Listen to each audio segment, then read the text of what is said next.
네, 이것머니 211회 시작하겠습니다. 저는 진행을 맡은 김범주고요. 오늘도 손승우 권혜리 기자 나와 있습니다. 안녕하세요. 안녕하세요.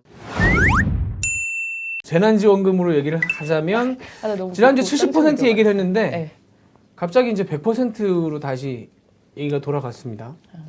그 뭐 여야 할 것 없이 100%로 돌아갔어요. 그래서 이렇게 되면은 뭐 정부도 여야 논의를 지켜보겠다는 입장이니까 뭐 근데 선거 전에 일주일밖에 안 남아서 선거 전에 결론 날 것 같지는 않고 선거 이후에 지금 국회의원들이 그러니까 새로 뽑힌 국회의원들이 아니고 지금 국회의원들이 결국은 뭐 임기가 남아 있기 때문에 논의를 해서 결정을 해야 될 사안인 건데 근데 말은 비슷한데 뭐 결과는 굉장히 달라서 뭐 미래통합당 같은 경우는 있는 예산을 깎아서 100억을 마련하라는 얘기고 50억이죠. 50조를 마련하라는 얘기고 뭐 민주당 쪽 얘기는 재원을 새로 마련해서 100%를 4인 가구 100만 원 기준으로 주자는 쪽이고 근데 둘 다 사실 우리 회사는 조금 비판적으로 접근을 했어요.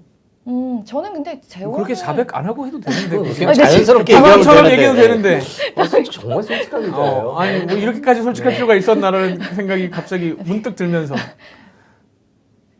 근데 저는 현실적인 걸 봤을 때 뭐 재원을 마련하지 않고 주는 거는 현재로서는 불가능. 그러니까 민주당은 13조 네. 현재 예산으로는 13조인데 13조를 네네. 결국은 뭐 새로 추경을 해서 네네. 새로 비용을 따로 어쨌든 네. 각출을 하든가 만들어내서 주겠다는 얘기고 미래통합당은 기존의 520조 올해 예산에서 뽑았으라는 그거는 입장이고. 저는 좀 말이 안 된다고 생각합니다. 예, 기존의 추경도 물론 굉장히 슈퍼 추경을 했다고 했지만, 그러니까 추경했고 뭐 기존에 슈퍼 예산 짰다고 했지만 어쨌든 그 다 용처가 있는 상태에서 만들어졌던 예산이에요. 거기서 사실 그 정도 금액을 따로 빼가지고 그거는 어쨌든 그 예산안을 통과시켰고 같이 그 추경도 같이 통과시킨 단어로서 그거는 좀 무책임한 얘기죠. 게다가 지금 같은 비상 상황에 이게 지금의 재정이 괜찮을까 과연 그거를 걱정하는 건 또 다른 문제예요. 그거는 지금은 굉장히 비상 상황이기도 하지만 돈을 안 쓸 수가 없는 상황이라서 돈을 어떻게든 지금 없는 돈을 털어 쓰려고 노력을 하고 있는 상황인데 그 노력은 하면서 그래도 재정 관리도 하려고 하는 거는 그거는 인정. 근데 그만한 돈을 기존에 딴 데 해놨던 거를 이제 그러면은 뭐 생각했던 사업이나 뭐 지원이나 이런 다른 데를 이렇게 삭제하거나 해가면서 객출을 한다는 거는 사실 그건 그냥 반대를 위한 반대죠. 저는 그거는 그렇다고 생각합니다. 그 얘기가 그러니까 네. 저는 어떻게 봤냐면 네. 뭐 황교안 대표가 주로 던졌습니다만 네. 처음엔 또 뭐 공식 입장은 약간 좀 그런 거에 되게 반대하는 척하더니 황교안 대표가 이제 그 말을 던졌는데 그 말만 나가잖아요. 전 국민한테 돈을 주자는 네. 멘트만 나가니까 그걸 어떻게 마련할지는 사실 그 안에 숨어 있는 거고 네. 권혜리 기자 얘기한 것처럼 어쨌든 총리를 하셨던 분이고 뭐 일국이 어떻게 돌아가는지 나라가 어떻게 돌아가는지를 아는 사람이 모르지 않을 거예요. 예산에서 그 돈을 네. 다시 만들어내라라고 얘기를 한다는 거는 네. 아까 말씀하신 대로 인건비도 있고 그다음에 기본 사업비도 있고 그러니까 고정된 비용들이 상당히 많은 상황에서 거기서 50조를 빼가지고 돈을 만들라는 얘기는 하지 말란 얘기죠, 그거는. 사실. 그거는 현실성이 없죠. 네, 웃을 일이 아니구나. 예, 그냥 예를 들면 저한테 갑자기 와서 뭐 몸무게 20%를 빼라고 얘기를 했을 때 아니 뭐 수치상으로는 가능할 수 있는데 그게 그렇게 쉬운 문제는 아니잖아요. 그러니까 만약에 그런 생각을 한다면 이제 이 장면이 어디 나오냐면 옛날에 그 데이브라는 영화 혹시 봤습니까? 아니요. 그게 그게 영화 이제 보셨어요?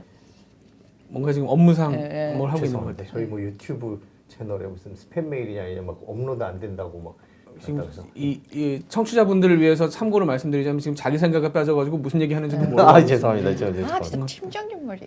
죄송합니다. 네, 그 돼지 나오는 영화요. 데이브, 예. 아니요. 그건 아기 돼지 데이브. 아 예. 예, 그냥 데이브라는 대통령 데이브. 나오는, 아, 예. 아 그런 영화도 있었어요. 그러니까 그게 광해가 베꼈다고 하는 게 그 영화예요. 아, 한 20년 된 영화입니다. 아, 20년 둘다 된 안 영화인데 봤어요. 그 영화 저도 뭐 근데 그 영화가 되게 재밌어요. 그러니까 대통령이 쓰러져 가지고 대통령 닮은 역할을 하던 사람을 데리고 와서 대통령 대역을 시키는 건데 이제 그런 문제가 발생해요. 뭔가 문제가 생겼어요. 그럼 여기에 예산이 들어가야 돼요. 근데 그 부통령 악역인데 그 사람이 뭐 네가 맘대로 해봐, 막 할 수 있으면 해봐, 그러고 막 이제 윽박을 지르고 갔는데 회계사 친구를 데리고 와서 예산을 막 이렇게 이걸 빼고 저걸 빼고 요걸 빼고 요걸 빼서 그 돈을 만들어냅니다.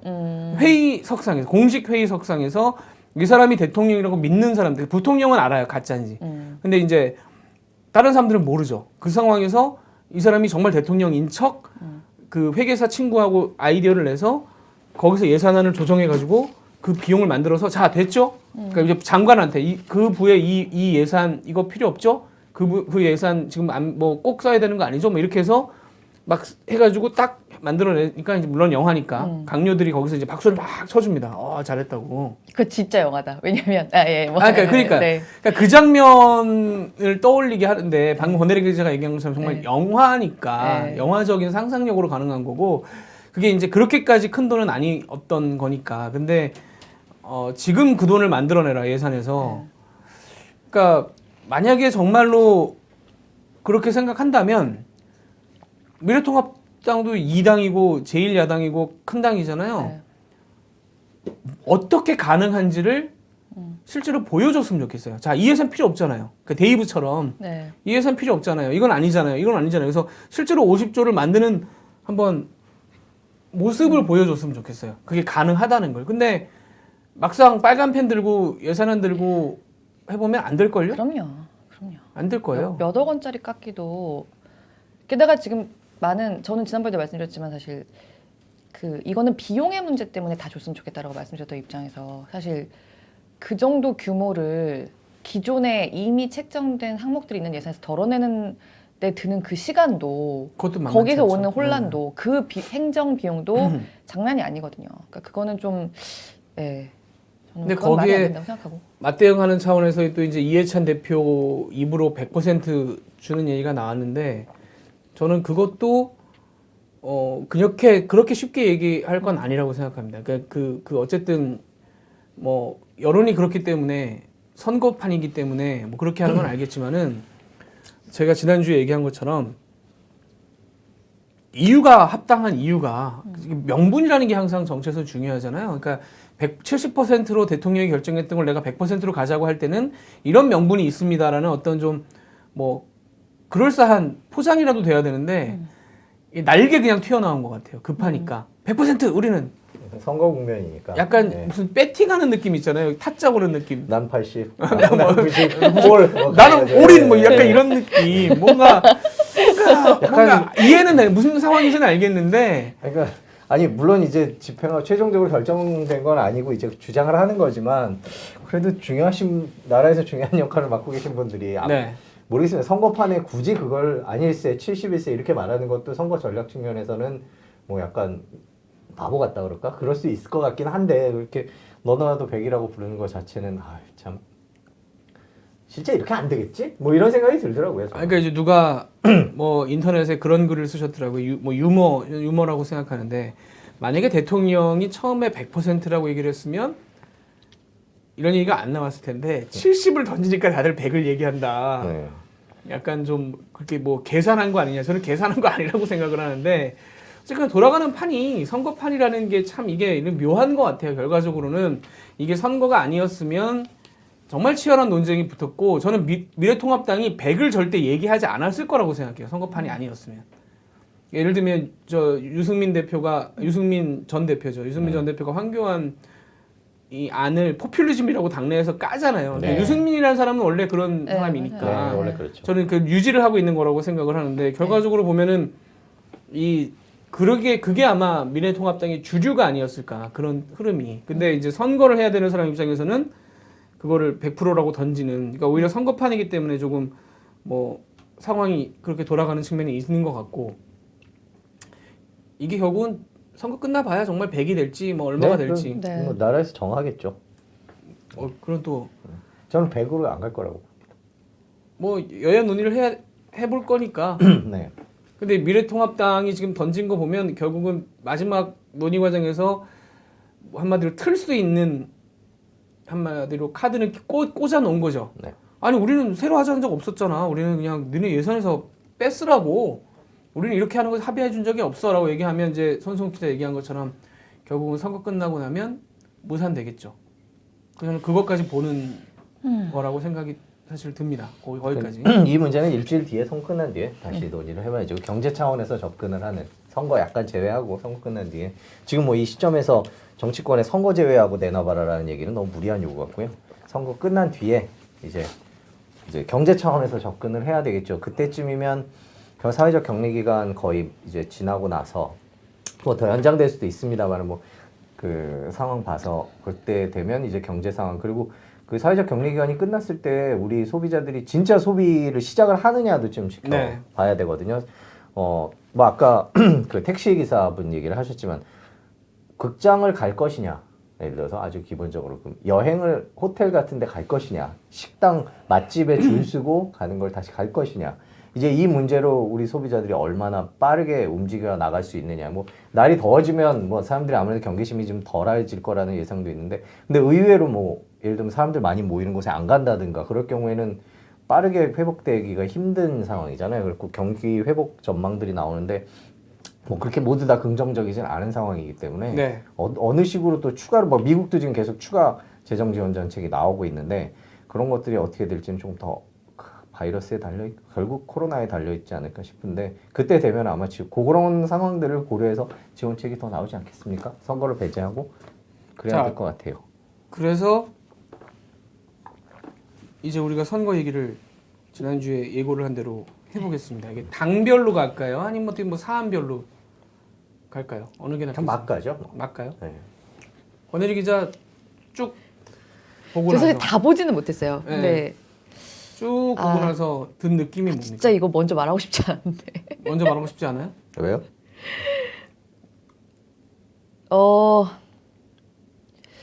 근데 저는 일단 일단 여당부터 얘기하죠. 네. 예.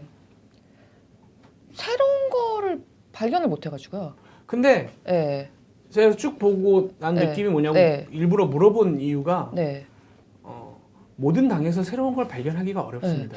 그나마 이른바 요새 위성 정당이라고 하는 그런 데들 중에서는 그나마 그래도 코로나19를 맞아서 나온 얘기들이라도 나온 데들이 있어요. 그런데 정작 1당과 2당에서는 그런 것이 보이지 않았고 진짜 뭐 할 얘기가 없더라고요. 그러니까 이거는 저는 그냥 근데 저는 이제 뭐 각 후보들의 공약을 볼 수는 없고 그러니까 정당들의 정책 공약을 본 건데 후보들 공약까지. 네, 그래서 정책 공약에서는 여기는 정말 신경을 안 쓰셨군요. 이거를 위해서 뭔가 새로 한 노력은 없군요라는 거 외에 제가 할 얘기가 정말 솔직히 없더라고요. 그러니까 사실은 네. 지난주에 이걸 얘기를 하자고 할 때 이 네. 부분이 불안했어요. 특별히 전 새로 할 얘기가 열심히 봤거든요. 과연 뭐가 있을까. 근데 정말로 쭉 보고 났더니 손수국 기자 왜 이렇게 내용이 되게 입꼬리가 많던데. 내용이 어떤 게 많습니까? 지금? 어떻게 아니 되는 많다라는 게 뭐 새로운 게 있지는 않는 거죠. 새로운 게 전혀 없더라고요. 그 생각이 들어요. 이게 그러니까 저희가 1, 2당은. 매년 뭐 예를 들면 정부가 발표하는 뭐 내년도 경제 뭐 정책 이런 것들을 내놓을 때 매년 보면서 그러니까 업데이트된 게 뭐가 있는 거야 도대체. 그러니까 작년판 혹시 재작년판 재재작년판에서 뭔가 이렇게 좋은 얘기 모아놓은 거 말고 네. 실제로 내년에 뭘 좀 한번 방향을 잡고 뭘 해보겠다는 거야. 막 그걸 막 눈 빠지게 찾아야 되잖아요. 사실 네, 그 두꺼운 맞아요, 책에서. 저는 반대로 좀 독하게 얘기하자면 이거 많이 신경을 안 썼구나. 아니, 말은 되게 많이 하는데 네. 특별히 이게 어떤 게 출구고 어떻게 해야 이게 뭔가 더 쌓을 수 있는 건가에 대한 네. 고민을 각 당들이 크게 하지 않았구나라는 생각이 되게 많이 맞아요. 들어요. 그리고 내가 지난주에 제로페이 얘기를 괜히 했어. 지난주에 안 했으면 오늘 막 할 수 있었는데. 아니 이게. 오늘은 또 딴 얘기 뒤에 아까 저를 예고한 네. 것처럼 또 딴 얘기 네. 해야 되는 부분이 있어서 이거랑 연결해서 거기도 근데 예를 들면 배달앱 얘기를 좀 이따 아마 네. 해야 될 거라서 특히 민주당 같은 경우에 이제 당별로 얘기를 하자면 민주당 같은 경우에 여당이잖아요. 집권당이고. 그러니까 여기서 내는 공약을 실행시켜야 될 의무가 있는 당이잖아요. 그러니까 더 구체적이고 더 좀 미래지향적이고 뭔가 이런 비전이 보여야 되는데 하나만 하는 소리들 정말 잘하겠습니다. 뭐 거의 이 수준이에요. 그러니까 예를 들면 뭐 청년 뭐 벤처를 할 수 있게 뭐 지원을 더 강화하겠습니다. 내용 구체적으로 보면 뭘 강화하겠다는 거야? 심지어 그거 작년에 다 아니 작년이 아니라 그거는 저 그러니까 김대중 대통령 때 하는 거 아닙니까? 그때 그리고- 벤처 얘기는 그때 하던 얘기 아니, 아닙니까? 그나마 뭐 유니콘 기업 30개 이런 거 재작년부터가 나온 작년에 이제 유니콘 기업이 5개 세면서 그때 뭐 20개 더 한다 뭐 그러니까 아무튼 뭐 숫자 자체도 그렇고 아니 그러니까 정책들 자체에 대해서 솔직히 얘기하면 대통령이 지지도가 워낙 높아서 지금도 선거 공보 오는 거 보면 각 후보당 네네. 대통령 사진이 한 3번씩은 들어있잖아요. 대통령과 네네. 함께 찍은 사진, 네. 보고 웃고 있는 사진 이런 거를 주로 물론 이해는 돼요. 대통령이 워낙 지지도가 높아서 그리고 여당 후보니까 대통령과 함께 내가 뭐 이렇게 해보겠습니다라는 걸 보여주기 위해서 그만한 좋은 자료가 없겠죠. 근데 반대로 보면 그걸 너무 믿고 있는 거 아닌가. 이게 오히려 네. 대통령에게 도움이 되는 게 맞나. 대통령이 생각 못한 부분들 혹은 그렇죠. 대통령이 좋아할 것들 이런 것들을 좀 보완을 하고 이런 걸 이번에 한번 대통령 임기가 이제 한 2년 남았으니까 뭐 더 이런 걸 해가지고 우리가 한번 꽃을 피워보겠습니다. 이런 의지가 보여야 되는데 난 대통령이 있어. 뭐 약간 이런 느낌 좀 심하시네. 약간 이런 느낌. 새로운 게 없어요. 새로운 건 없는데 그냥 이번 좀 내놓은 정책을 저는 되게 막 분야별로 다 분석해놓은 뭐 자료들도 좀 보고 뭐 공약들도 좀 들여다봤는데 약간 성의 없다. 이번에는 경제 정책에 관한 정책 대결이 없구나. 경제가 어렵다고 얘기들은 막 하면서 뭐 한쪽에서는 경제 나라 망할 것처럼 네, 얘기하고 뭐 이러면서 정작 내놓는 경제 정책은 뭐 저기 미래통합당 얘기부터 해서 좀 그렇지만 야당은 경제가 망하는 것처럼 뭐 선거 투표를 잘해야 맞아요. 경제를 살릴 수 경제냐 조기냐 경제냐 그렇게 얘기를 하면서 대책을 보면 구체적인 거 하나도 없고 다 예전에 나왔던 거고 그런 식이에요. 근데 이제 여러 가지 것 중에 저는 지금 코로나 사태 이전에 나온 것들이 많기 때문에 굳이 이게 지금 중요한 이슈가 되기에는 지금 뭐라 그럴까요? 지금 경제 상황이 너무 어려워요. 어목해져 버린 거죠. 그래서 그것들은 다 제외하고 뭐 부동산 정책도 있고 뭐 취업 정책도 다 제외하고 경제 활성화 방안만 오늘 얘기하려고 이제 그것만 딱 들고 왔는데 경제 활성화 방안이 이제 작년 우리 성장률이 2%대고 올해 목표가 2.4인데 뭐 지금 그건 뭐 말도 안 되는 소리죠. 지금 상황에서는 거의 1%대가 될 텐데 결국 재정 정책 얼마나 투입할 것이냐라는 문제인데 보면은 더불어민주당 같은 경우에 뭐 4차 산업혁명, 중견기업, 벤처 스타트업 뭐 여러 가지 안들을 내놓고 있어요. 제가 교수님 몇 분이랑 통화도 해보고 저희 자료들도 좀 봤는데 민주당 거가 새롭진 않지만 그래도 4차 산업혁명 특히 이번에 코로나로 인해서 언택트 산업이 이제 비약적으로 발전할 텐데 그 부분에 힘을 주고 있는 거는 긍정적이다 라고 평가를 하시는 분들이 있더라고요. 그러니까 이게 그거 지난번 대선 때 나왔던 거 아니야? 뭐 새로운 이런 거 할 만한 없어. 구체적인 내용은 없던데.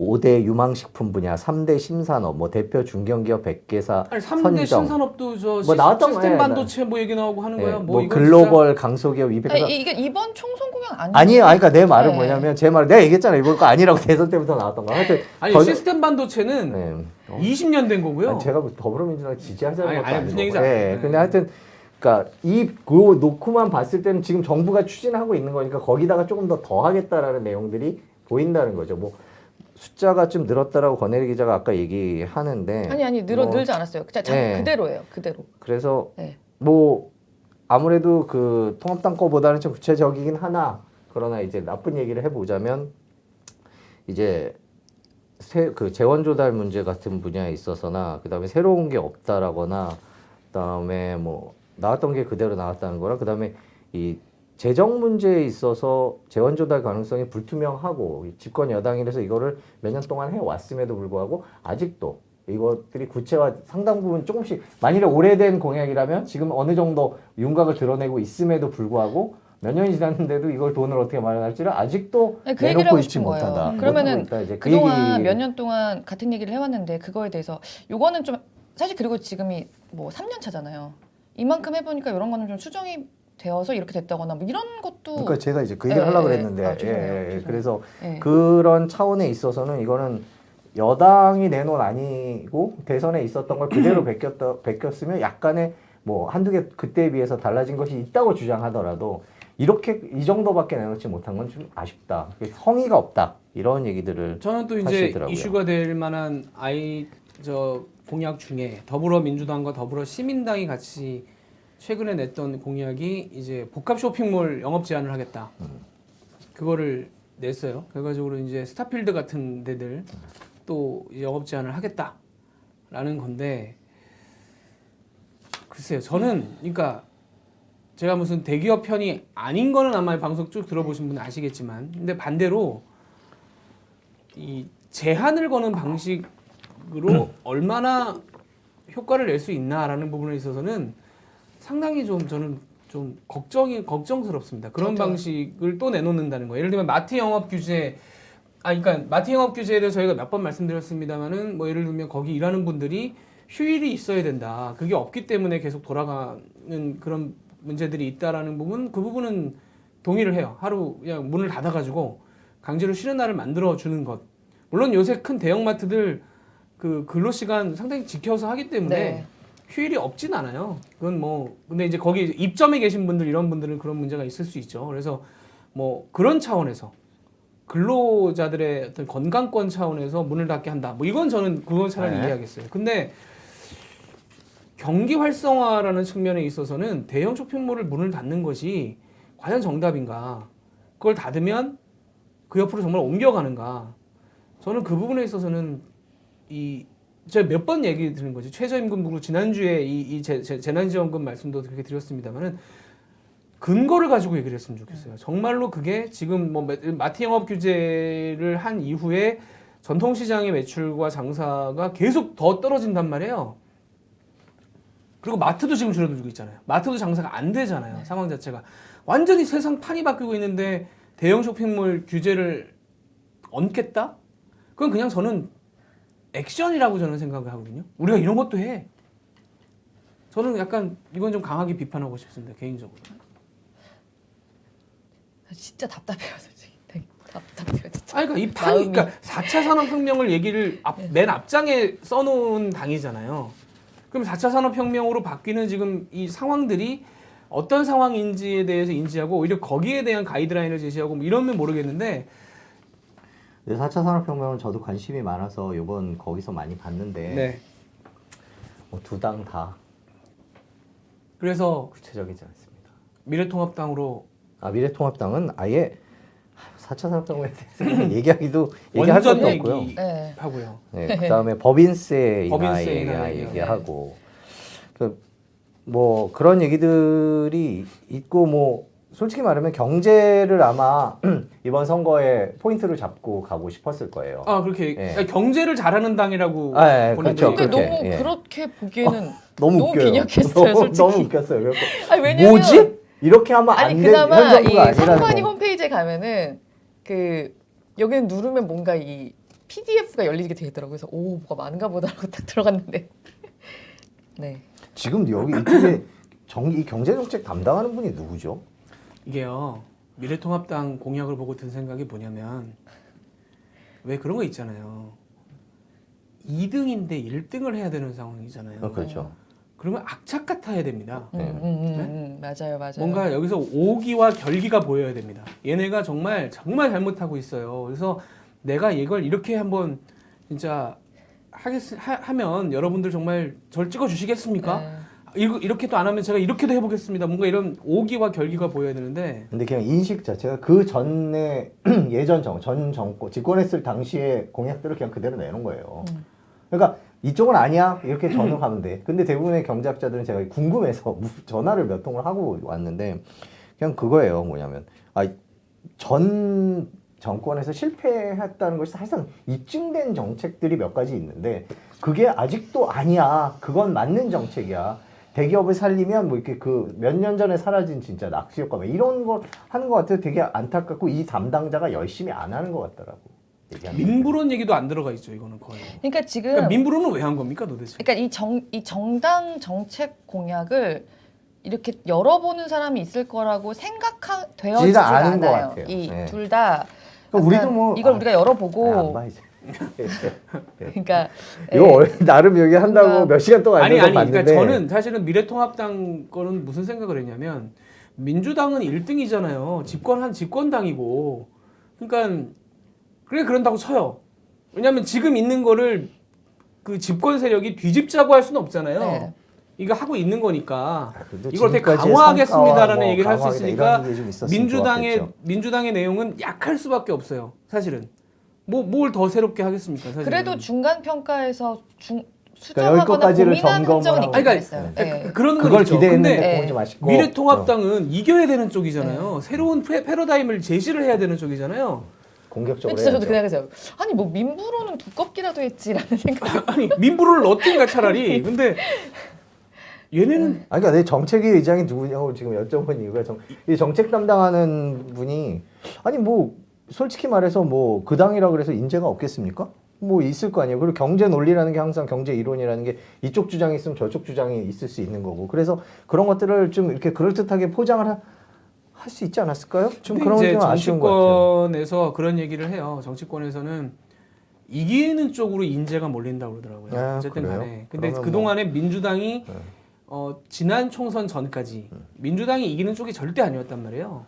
수도권에서도 어려운 쪽은 어려운 쪽이었지 이기는 쪽이 아니었단 말이에요. 그래서 인재가 원래는 절로 가는데 지금부터는 뭐 거의 민주당으로 그러니까 저쪽이 미래통합당은 오히려 사람 구하기가 쉽지 않은 뭐 그게 꼭 이렇게 된다는 말씀은 아닙니다. 그건 너무 정리를 안 한 것 손성욱 같아요. 기자가 사람 얘기를 하다 보니까 근데 좀 아쉬워요.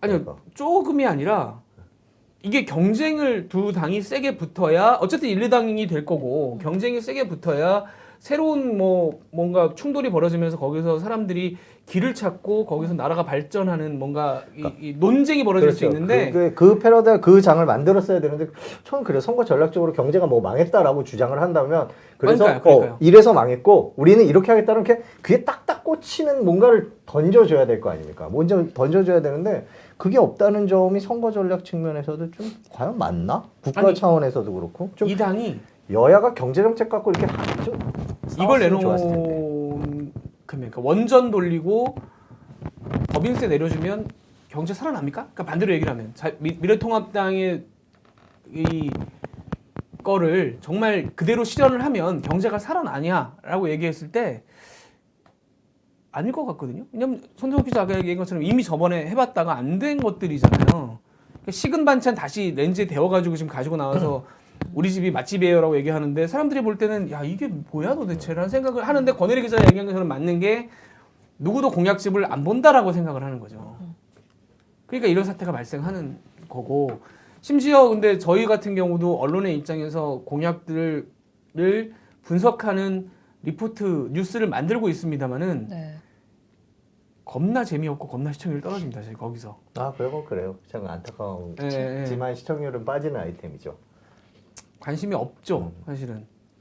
근데 그럴 때일수록 누군가가 한 3당이나 4당이나 이런 데서도 굉장히 공격적인 어젠다? 공격적인 뭔가를 들고 와서 흔들 수도 있지 이게 않나. 혹시 나왔던 건지 전 잘 모르겠는데 마침 또 그 얘기를 하시니까 제가 이렇게 딴 당 거까지 쭉 보다 보니까 정의당 네. 공약 중에 전기자동차와 관련된 공약들이 네. 있어요. 이제 뭐 코리아 차저 프로젝트 그래갖고 우리나라 이제 전기차가 많지만 다른 중국이나 이런 데에 비해서 아직 속도가 느리지 않습니까? 그게 이제 충전 자동차를 충전한다고 네, 그러죠. 예, 충전하는 게 쉽지 않잖아요. 그런 문제도 있고 내가 전기차를 살라 그래도 충전을 어떻게 하지? 뭐 이게 걱정이잖아요. 그래서 뭐 코리아 차저 프로젝트를 추진하자 그러면서 이제 국가 에너지 믹스 계획 뭐 이런 것들 해서 오히려 저는 뭐 이게 뭐 예전부터 나왔던 건지 제가 솔직히 그것까지 알아보진 않았습니다만은 이런 식으로 조금 뭔가 바뀔 수 있는 그것들에 대해서 구체적으로 할 수 있는 게 저는 오히려 정의당에서 4차 산업혁명과 관련돼서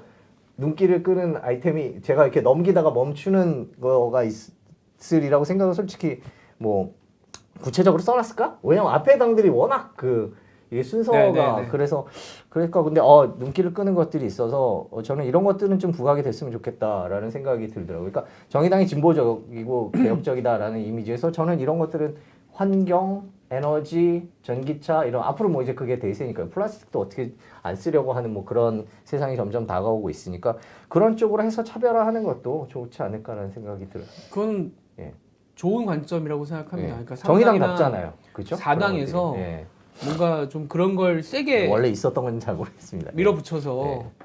좀 이슈를 만드는 게 1, 2당이 이렇게 정책적으로 얘기하는데 물론 선거판이라는 게 아까 초반에 저희가 재난지원금 얘기했습니다마는 정책으로 우리나라 선거라는 게 아직까지는 정책으로 돌아가지 않기 때문에 그쵸. 그래서 민주당이 1당이 되면 뭘 할 건데 미래통합당이 1당이 되면 뭘 할 건데 이렇게 물었을 때 사실은 지켜보는 사람 입장에서도 잘 그림이 안 그려지거든요. 네. 어차피 맞아요. 뭐 그냥 둘이 싸우는데 저쪽이 더 한마디로 쪽수가 많아지고 이쪽이 쪽수가 많아지고 뭐 이런 정도의 차이일 뿐이지 국가가 어떻게 바뀔 것인가라는 그랜드한 아이템을 특히 경제 파트는 저희가 공약집을 보면서 크게 아 민주당이 1당이 되면 이게 이렇게 되는 거구나 미래통합당이 1당이 되면 이렇게 되는 거구나 라는 그림이 참 안 그려지는 게 저희 잘못도 있다고 저는 생각하고요. 그렇죠. 언론에서 조금 더 이걸 구체적으로 분석하고 하질 않고 뭐 누구의 말, 누구의 행동,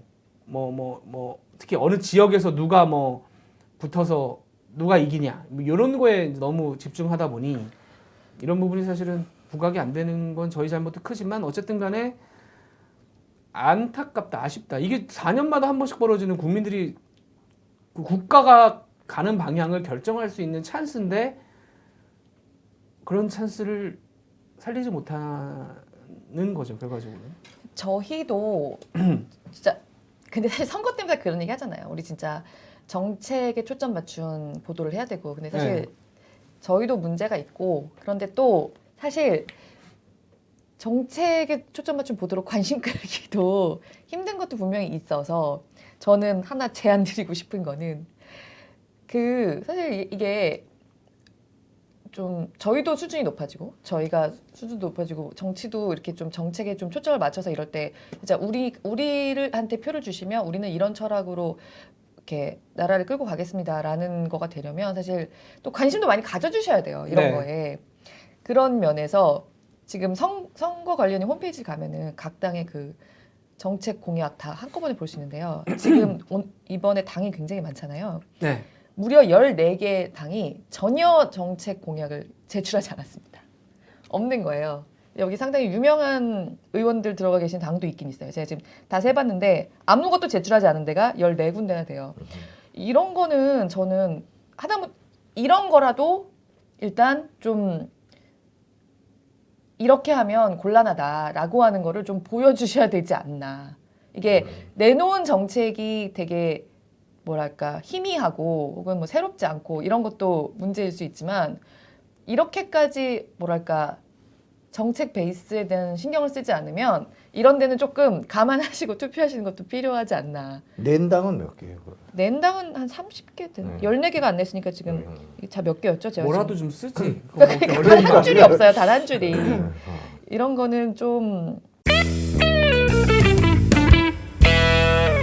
그다음으로 넘어가자면 이제 이거랑 또 연관이 있는데 최근에 이번 주 들어서 뭐 일주일 사이에 날려난 게 이제 배달의 민족 문제가 네.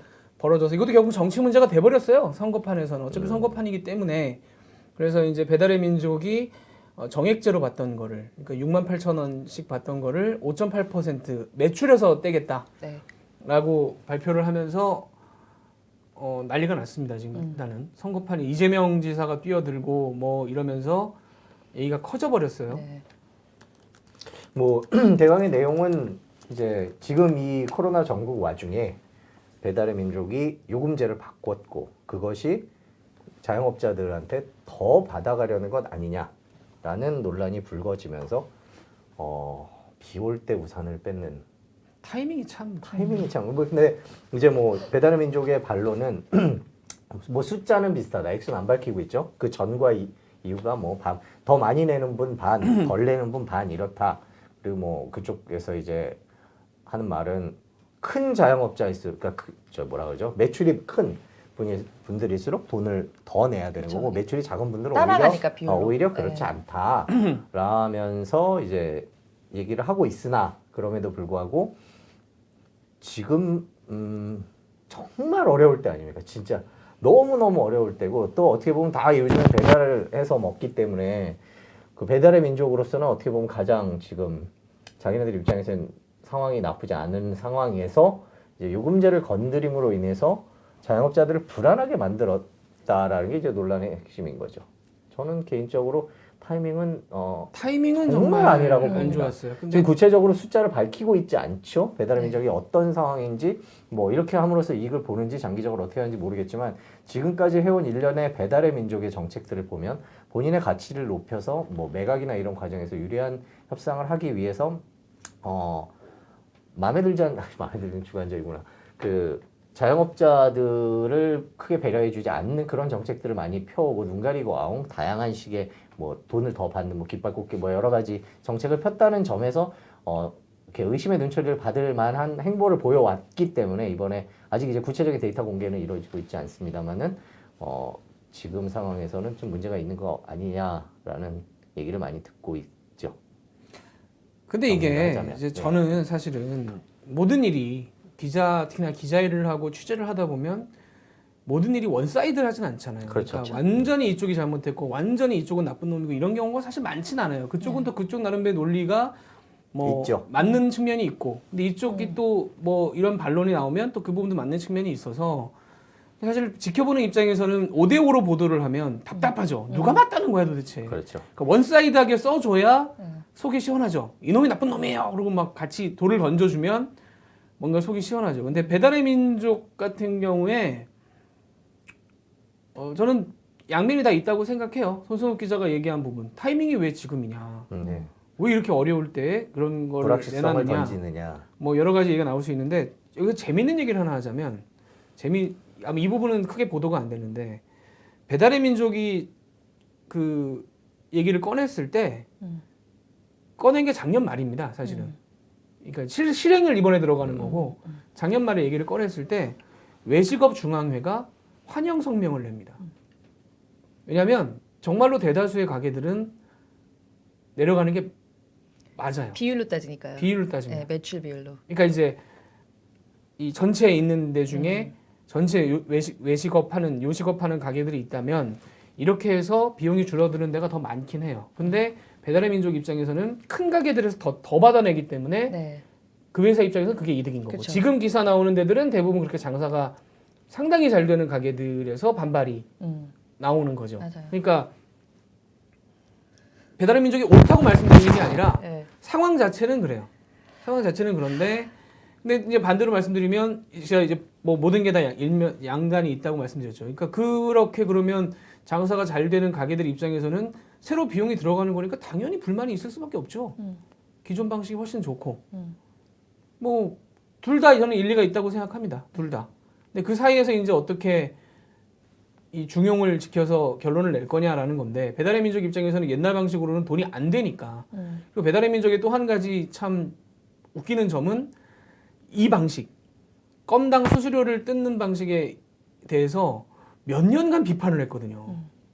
그거는 잘못된 방식이고 그건 나쁜 방식이고 못됐다 막 이렇게 얘기해놓고 갑자기 이제 와서는 자기들이 자 저희는 근데요 전 세계에서 제일 낮은 수수료를 받아요 이 업을 하는 데 중에 그래서 우린 그렇게 나쁜 놈들이 아니에요라고 지금 얘기를 하면 몇 년 동안 지금까지 얘기했던 메시지가 뭔 뜻이 되는 거예요. 그러니까 나중을 생각하지 않고 이미지 하면 안 된다니까요.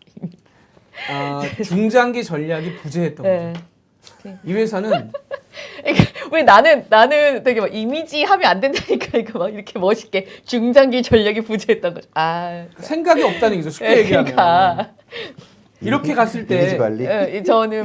저는 얼굴 빨개졌네. 그러니까 뭐 저는 이 저작거리 말투, 멋있는 말투. 그런 거야? 멋있나요 이게? 아니 근데 그렇지 중장기 전략이 부재했다.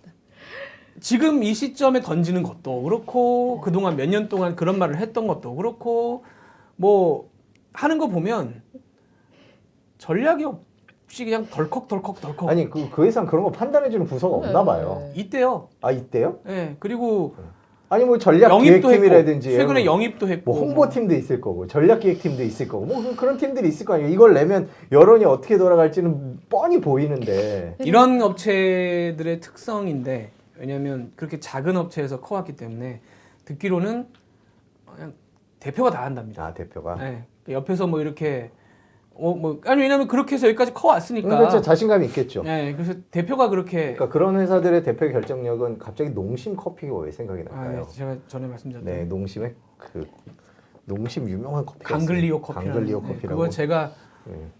참 좋아하는 사례인데. 네, 그렇죠. 강글리오 커피 사례는 아니 근데 그분이 회장님이 솔직히 농심 회장님이 신라면도 띄웠고 짜파게티 너구리 너구리 다 판단해서 본인 판단이 맞다라고 생각해서 내놨던 그 농심 커피 강글리오.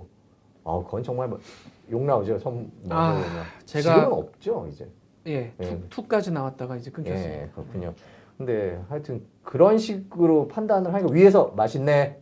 우리 전문가인데 계속 히트 쳤는데 뭐 그런 게 아니었을까라는 생각이 드네요. 그러니까 이제 뭐 이건 작은 회사 혹은 뭐 내부적으로 본인들이 고민을 해봐야죠. 왜 이렇게 의사결정이 엉망인가라는 부분에서 고민을 해야 될 부분은 고민을 해야 되지만, 자, 이 회사가 그렇게 된 것과 별개로 이제 여기까지는 이제 배달의 민족 예, 얘기고. 이건 배달의 민족이 잘했네 못했네 이거는 뭐 따져볼 부분이 굉장히 많은. 또 공개가 되면 수치가 데이터가 구체적으로 공개가 되면 또 그때 가서 싸워볼 얘기고 이제 여기서부터는 딴 얘기인 것 같아요. 공공 앱을 만들겠다는 얘기가 지금 나온단 그 말이에요. 얘기가 이제 또 두 번째 얘기죠. 예, 그러니까 정부가 돈을 들여서 지난주에 살짝 한번 지나가는 듯이 얘기했습니다만은 정부가 배달 앱을 만드는 게 어떠냐, 혹은 지자체가 배달 앱을 만드는 게 어떠냐라는 얘기가 나오고 있는데, 왜요? 저기 인터넷 쇼핑몰도 만들고 정부가 네네. 뭐 다 만들죠 뭐. 네, 그러니까 다 공기업화하면 되겠네요. 다. 지난주에 사실 얘기를 좀 많이 했었었는데. 네, 네. 네. 배달의 명수인가요? 그 이름이? 네, 군산. 군산에서. 예. 근데 그 디자인이 배달의 민족입니다. 아 그런가요? 내부 디자인이. 어제 들어가 보면 예. 그게 왜 그러냐면 이 시청에서 돈을 들여서 할 때는 여유 있는 돈으로 창의적으로 하는 게 아니잖아요. 결과는 정해져 있는 거고 내놔야 될 결과는 정해져 있는 거니까 정해진 비용에서 정해진 결과를 만들어낼 때는 다른 거 없습니다. 그냥 짜내는 것밖에 없는 거지. 거기서 뭐 새로운 걸 만들 수가 있겠어요? 그리고 공공에서 뭔가 이런 서비스, 그러니까 서비스업 3차 산업을 키워야 되고 뭐 4차 산업으로 가는 과정에서 3차 산업 파이가 커져야 뭐가 된다라고 얘기하는 나라에서 3차 산업을 정부가 뛰어든다 혹은 공공이 뛰어든다라고 하는 부분은 상당히 조심해야 되는. 그러니까 맞아요. 꼭 해야 되는 건데 돈이 안 돼서 남들이 안 하는 걸 정부가 뛰어들어야지. 좋은 포인트네요. 이런 부분을 정부가 뛰어들고 공공기관이 뛰어드는 거는 저는 무의미하다. 그러니까 저는 이 부분이요. 좀 그러니까 되게 전제에 대해서 우리가 사실 그 얘기를 자꾸 안 하고, 그러니까 우리만 하는 게 아니라 우리 사회가 그 얘기를 자꾸 안 하고 넘어가는 문제가 있는데, 뭐냐면 세상에 어떤 것도 공짜가 아니거든요.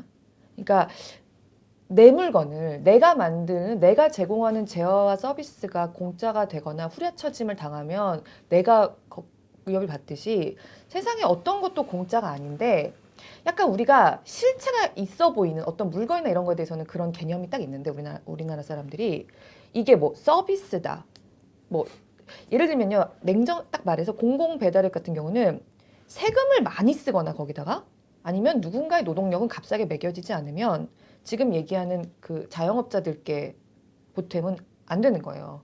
그럼 우리가 사실 택배 기사분들 같은 경우에도 굉장히 그동안 뭐 이분들은 특수근로자시니까 그동안 여러 가지로 얘기가 많이 나와서 그분들이 개별적으로 다 건건 계약을 하면서도 어느 정도 그 노동이 보장이 받도록, 그리고 그 시장도 사실 경쟁이 있으니까 공공 배달뿐만 아니라 택배 이렇게 같은 경쟁도 있으니까 사실 여기까지 온 거잖아요.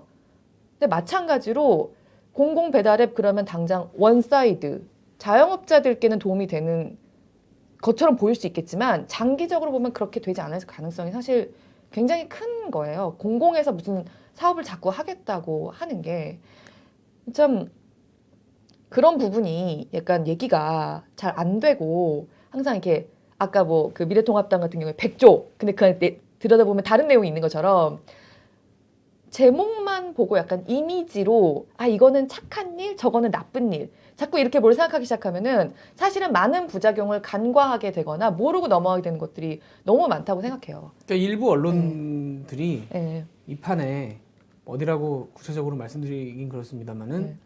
한쪽으로 하는 기사들을 써요. 이거 이렇게 했으니 뭐 다 때려 부셔야 되고 이런 네. 놈들은 뭐 서민들의 피를 빨아먹는 나쁜 놈들이고 뭐 네. 이런 식으로 너무 접근을 세게 하는 건 저는 반대고 네. 기본적으로. 왜냐하면 배달앱이라는 게 어쨌든 예를 들면 옛날에 전단지 돌리던 거라든가 네. 뭐 그런 거를 약간 그러니까 마케팅 비용이라는 게 원래 모든 사업을 할 때 들어가는 거잖아요. 네. 그러니까 그런 차원 정도로 생각을 해서 그게 과하다 덜하다 뭐 이런 논쟁은 할 수 있습니다만 맞아요. 그런 네. 서비스 자체가 무료여야 된다.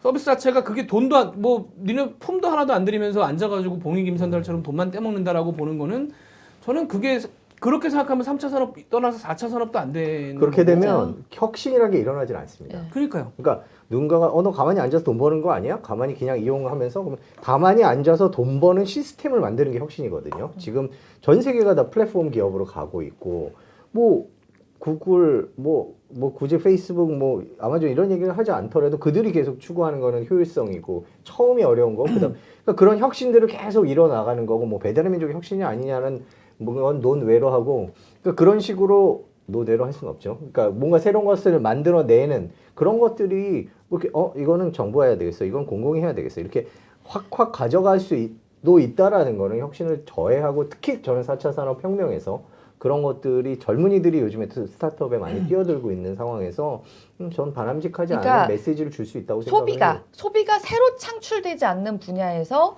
기존의 플레이어들이 있는데 갑자기 누군가가 너무 그걸 확 가져간다고 하면 거기에 조정은 있을 수 있겠지만 사실 배달앱 같은 경우는 사실 소비를 더 늘린 측면이 있거든요. 그러니까 예를 들면 내가 그러니까 저희가 이거는 작년에 워낙 많이 했기 때문에 더 많은 얘기가 네. 안 되지만 예를 들면 소비는 100인 상태에서 누군가 거기서 갑자기 90을 딱 가져가 버린다. 여기에는 조정이 필요하죠. 왜냐하면 기존의 사람들의 그런 생계나 문제가 있는데 저는 혁신이라는 거는 앉아서 돈을 번다고 하면은 없던 소비까지 새로 생기는 것을 저는 꼭 포함해야 된다고 생각해요. 근데 배달앱 같은 경우는 사실 그런 면이 있어요. 예를 들면 전에는 오는 사람들만 받을 수 있기 때문에 뭐 10개를 팔던 가게에서 내 음식의 질이 좋기만 하면 100개도 나갈 수 있는, 물론 뭐 시간과 그런 게 있으니까 그렇게까지는 안 되겠지만 20개나 30개까지는 사장님이 어떻게 하시느냐에 따라서 달라질 수 있는 것도 있었고 사실은 배달앱이 없었다고 생각하면 나의 어떤 공간이나 시간의 제약으로 나는 이보다 더 할 수 있고 더 많은 사람들한테 다 도달할 수 있는데 그렇지 못했던 사람들 분명히 있고 또 배달앱의 발달로 인해서 저희가 작년에 여러 번 얘기했습니다만 사실 나는 더 이상 돈 많이 드는 오프라인 매장은 유지하지 않고 여기서 만들어서 배달만 하겠다 이런 데들도 나올 수가 있는 거고요. 그런 측면이죠. 제가 근데 약간 오해를 하실까봐 말씀을 드리면 저는 사실 배달의 민족이 요기요랑 합쳤을 때 이거 앞으로 공정거래위원회에서 기업 결합 심사를 할 텐데 어떻게 아직 결과가 나오지는 심사 안 않았어요. 끝났어요. 심사 안 끝났어요. 근데 이게 사실 플랫폼 여기서도 그렇다고 해서 현상으로는 독과점 상황인데 이제 시장에 그렇다고 누가 들어오는 것이 진입 장벽이 완전히 막혀있는 상태는 아니잖아요. 그러나 이미 어떤 시장에서 굉장한 시장 지배력을 갖고 있다. 이런 종류의 사업 형태는 과거에 보지 못한 것이기 때문에 그런 부분에 있어서 공정거래위원회가 전에 없던 숙제를 한다는 마음으로 기업 결합 심사를 심사해야 되는 거는 맞아요. 근데 예를 들면 이번에 그 배달의 민족의 수수료 개정건이 수수료 바꾸겠다는 이 건이 어떠냐는 판단을 차치하고라도 어떤 이런 민간의 앱이 이렇게 나타나는 것에 대해서 근데 저는 사실 그때는 배달의 민족과 요기요의 결합에 대해서 비판적으로 저는 보도를 했었어요. 제가 지금 이 배달앱들에 뭐가 있어서 이들을 좋아해서 이런 말씀 드리는 게 아니라는 거를 정말 말씀드리고 싶어서 미리 얘기를 하는 거예요. 근데 기업 결합 심사를 전에 없던 종류의 숙제라고 생각하면서 심사해야 되는 거는 그렇다고 보지만 이 업체가 이렇게 한다고 해서 여기도 저기도 공공으로 이거는 저는 정말 약간 우리가 이 경제에 대해서 다 같이 조금 원칙을 조금 그게 이제 부분이 그냥 네. 듣기에는 속 시원하죠. 네, 정부가 나서서 맞아요, 뭐 맞아요. 쫙 정리해버리고 내가 수수료 돌려서 없고? 한다. 뭐 네, 한다면 네. 속 시원하게 들리죠. 근데 수수료 낮추고 뭐 이렇게 정부가 하면. 해야 할 일은 네. 제가 뭐 누누이 이것머니를 통해서 저는 계속 말씀드립니다만 네. 정부가 해야 될 일은 싸움 붙이는 겁니다. 네, 결과적으로는 맞아요. 네. 그냥 민간이 민간끼리 싸워서 거기서 센 놈이 이기게 맞아요, 만들어주는. 맞아요. 그러니까 센 놈이 시장을 먹는 거에 대해서는 문제가 없는데 이거 불법을 해서 막 네. 꼬집고 뭐 할퀴고 해서 하는 게 아니라 정정당당하게 싸우게 해서 거기서 승부가 겨뤄지고 그러면 소비자는 거기서 이득을 얻는 거니까 네. 지금 결합 심사하는데 양쪽에 김앤장하고 율촌이 붙었어요. 그래가지고 뭐 내로라 하는 변호사들이 붙어서 가고 있어서 법적으로 어떻게 다뤄질지 모르겠습니다. 이런 감정 혹은 이런 분위기가 과연 공정위까지 전달이 돼서 거기서 어떤 결과가 뭐 나올지 아니면 법적인 어떤 걸 해법을 찾아내서 거기서 이길지 모르겠습니다만은 최대한 싸움을 붙이는 쪽으로 판단을 해야 될 것이고 둘이 결합이 된다고 하더라도 뭐 작은 회사가 나오기는 쉽지 않겠습니다만은 호시탐탐 노리는 회사들이 또 있어요. 네. 예를 들면 네이버나 카카오가 얼마든지 할 수 있습니다. 지금 네, 그렇죠. 나설 준비는 수 끝난 있죠. 상태예요. 사실은 돈만 그러니까 스타트만 누르면 걔네는 갈 수 있는 시스템이 갖춰져 있단 말이에요. 예를 들면 그러니까 뭐 꼭 네이버나 카카오가 들어와서 대기업끼리 싸우라는 얘기는 아니지만 싸움을 붙이는 것이 정부가 할 일이지. 그럼요. 내가 들어가서 쟤네 둘이 하는 게 영 맞득찮으니까 내가 자, 할게. 내가 아끼고 내가 이거네. 글러브 끼고 들어가겠어. 이거는 정부가 해야 될 일은 절대 아닌 거고. 그거 저- 맞는 것 같아요. 지금 배달의 민족이 5.8을 받겠다는 건데 뭐 계속 내리는 데가 나올 수 있을까? 유지비를 최소화하는 기술이 있는 뭐 예를 들면 네이버나 카카오 같은 카카오 그러니까 네이버 같은 경우는 사실은 제일 가능하다면. 무서워하는 게 네이버는 안 받을 수도 있다는 거예요. 네. 아니 2% 그러니까 이름 괜찮지 않아요? 앱 이름? 네이버 2%. 페이로 예를 들면 돈을 벌면 되고 응.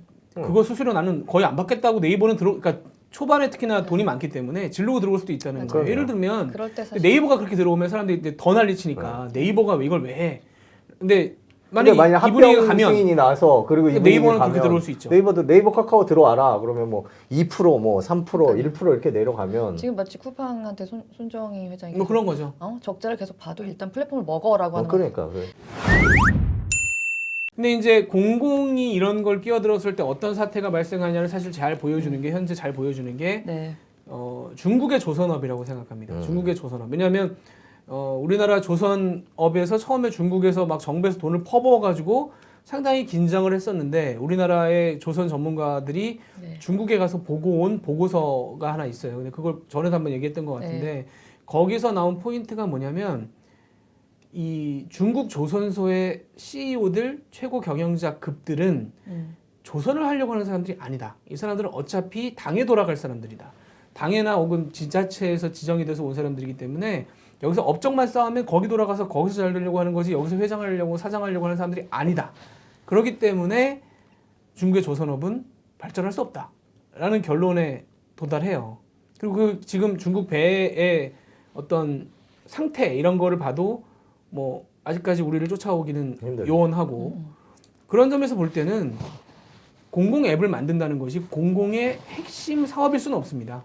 곁가지일 거고 거기서 뭔가 새로운 걸 만들어내는 건 거의 불가능에 가깝고 그런 점에서는 요새 다시 얘기가 나옵니다만 예를 들면 한참 뭐 택시 콜 하는 앱 나온다고 할 때 각 지자체들이 콜택시에 돈을 내서 콜택시 센터를 만든 것들이 있어요. 성남시 같은 경우에 1년에 한 26억인가 들어갑니다. 거기에. 그냥 돈을 넣을 뿐이에요, 지금. 지금 누가 콜택시 부릅니까? 그런 식으로. 그러니까 그렇게 지적을 하는 사람들이 있는데 돈이 한번 들어가고 나니까 택시 업계가 반발을 해서 없앨 수가 없앨 없죠. 수가 없는 거예요. 그러니까 이런 식으로 눈먼 돈이죠. 세금이라는 게. 만들어서 공공 앱을 만들 수는 있는데 만들고 나면 제가 볼 때는 또 똑같은 일이 반복되죠. 공공이 민간 서비스에 진출해서 유의미한 성과를 내기란 상당히 어렵습니다. 아니 내가 돈 벌려고 눈에 불 켜고 달려드는 사람하고 싸워가지고 딴 생각하는 공공이 어떻게 이겨요 이거는. 그러니까 남들이 안 하는데 남들이 꼭 해야 되는데 남들이 돈이 안 돼서 안 하는 걸 하는 것이 기본적인 공공의 저는 역할이다. 그리고 정말 막 진흙탕 싸움이 벌어지고 물고 깨물고 막 핥히고 하는 게임이 있다면 거기 들어가서 뜯어내고 뭐 말리는 역할 정도를 해야 이 자본주의 사회가 발전을 하는 거지. 싸움판 벌어질 때마다 내가 글러브 끼고 들어가겠어라고 하면 그거는 깽판이죠. 저는 깽판이라고 생각합니다. 이거는. 그러니까 그 문제는 그 문제인 거고 그거를 정책적으로 풀어야지. 그러니까 풀지 말라는 말씀드리는 게 아니에요. 제가 높아지면서 말씀드리지만. 그래서 이 문제는 저는 계속 나올 거라고 생각해요. 배달앱은 뭐가 뭘 해도 이 반대 사례들 뭘 해도 반대 사례들 이런 게 나오겠죠. 선거 잘하시고 네네. 네. 다음 주에 뵙도록 하겠습니다. 일단 네. 일단 뭐 예정은 네. 네. 다음 주에 뵙겠습니다. 감사합니다. 고맙습니다. 고맙습니다.